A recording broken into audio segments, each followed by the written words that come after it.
অংকিত দত্ত নাজিৰাৰ মই কণ্ঠশিল্পী মই গান গাওঁ মোৰ বানপানীত 19 কেজি বানপানী আহিছিলে তাত মোৰ ইনষ্ট্ৰুমেণ্ট কাপোৰ ঘৰ চব বহুত বস্তু উটি ভাহি গ'ল তাৰ মাজতে মই ভাবিছোঁ মোৰ ইনষ্ট্ৰুমেণ্ট যিখন হাৰমনিয়াম লৈ মই আজি অনুষ্ঠান কৰোঁ যদি হাৰমনিয়ামখন মই পাওঁ মই ৰিয়াজ কৰিম আকৌ ভালকৈ তেতিয়া মই আকৌ সেই বস্তুখিনি কিনিব পাৰিম গতিকে মই আজমল চাহাবক বহুত বহুত ধন্যবাদ জনাইছোঁ যে মোক আজি ইমানখিনি সুবিধা দিছে তাৰ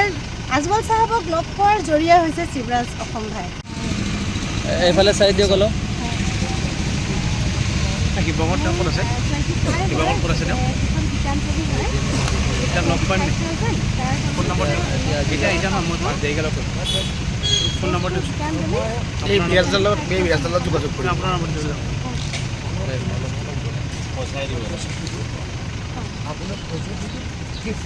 Thank you.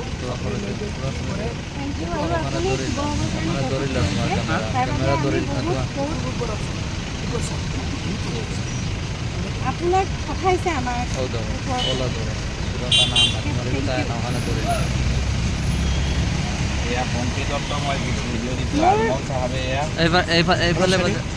মোৰ গোটেই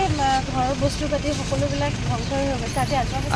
আপোনাৰ চিনাকিটো কৰাই দিয়কচোন অংকিত দত্ত নাজিৰাৰ মই কণ্ঠশিল্পী মই গান গাওঁ মোৰ বানপানীত 19 কেজি বানপানী আহিছিলে তাত মোৰ ইনষ্ট্ৰুমেণ্ট কাপোৰ ঘৰ চব বহুত বস্তু উটি ভাহি গ'ল তাৰ মাজতে মই ভাবিছোঁ মোৰ ইনষ্ট্ৰুমেণ্ট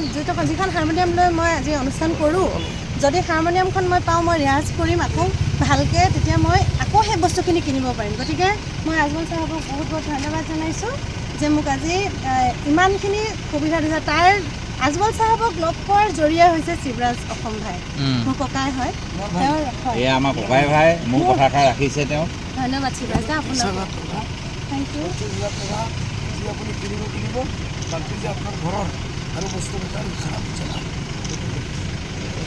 ধন্যবাদ আপোনাক ভগৱানে মংগল কৰক সকলোৱে ৰাখক আৰু শনিবাৰ মই 15,000হে দিবলৈ কৈছোঁ তেওঁ নিজে 30,000 দিছে মই কৈছোঁ 15,000 টকা এটা ছোৱালীজনীক সহায় কৰিব ঠিক আছে আপোনাক ঈশ্বৰে ভালকৈ ৰাখক অঁ দাদা আপুনি কিবা ক'ব এয়াই হ'ল বদৰুদ্দিন আজমল দুদিনৰ চিনাকি শিৱৰাজ অসম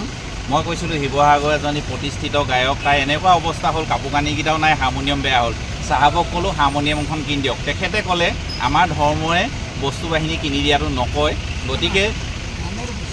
গানৰ বস্তু কিনি দিয়াটো নকয় সেইকাৰণে তেওঁক ক'লোঁ 15,000 টকা এটা দিব তেওঁ কিন্তু ইমান এটা আন্তৰিকতাৰে ছোৱালীজনীক 30,000 টকা দিছে কাপোৰ কেইযোৰমান লৈ ল'বলৈ কৈছে গান গাবলৈ তাইও ভৱিষ্যত ভাল হওক তেওঁ সদায় ভালে থাকক আমাৰ এয়াই জীৱন এয়াই মানৱতা এতিয়া আমি গৈ আছোঁ নেপালী খুটি